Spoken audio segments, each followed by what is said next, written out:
Le 2 août prochain démarre en Corée du Sud le Kim Yoon-young Cup, un tournoi international réservé aux catégories senior, junior et cadet.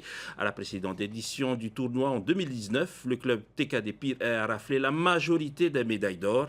Un exploit qu'ils comptent renouveler cette année. Nous avons assisté à leur ultime entraînement avant leur départ pour la Corée du Sud. Regardez.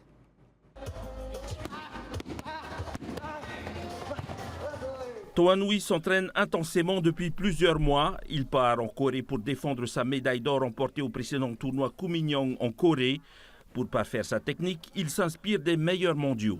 Je regarde souvent des bons combattants, c'est-à-dire un exemple que j'aime bien qui est Iron Cook, lui qui est plutôt mon style de combat, c'est-à-dire quelqu'un qui attaque et contre-attaque souvent. Donc je regarde en fait les tactiques, des schémas tactiques qu'il pourrait avoir et j'essaie d'assimiler, de faire en fonction de moi, de mes capacités à moi-même.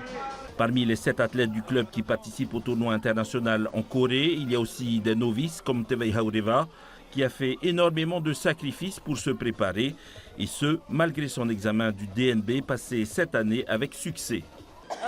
Oui, en fait, à un moment, pendant mes examens, je ne pouvais pas manger parce que je devais perdre du poids pour rester dans ma catégorie. Et j'ai dû aussi sacrifier beaucoup de temps pour mon entraînement parce que, surtout que c'est niveau international, donc il faut vraiment être performant pour aller là-bas.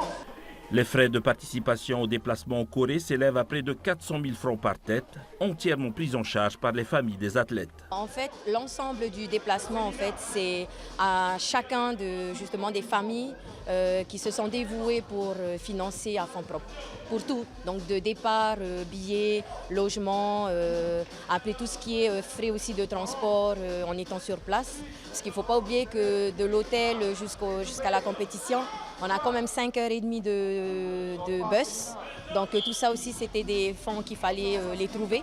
Et c'est chaque famille qui ont essayé de mettre du sien. Voilà. Le club n'a reçu aucune aide publique pour ce déplacement. Il bénéficie tout de même d'une subvention annuelle octroyée par la municipalité de Pire-Ey pour ses équipements.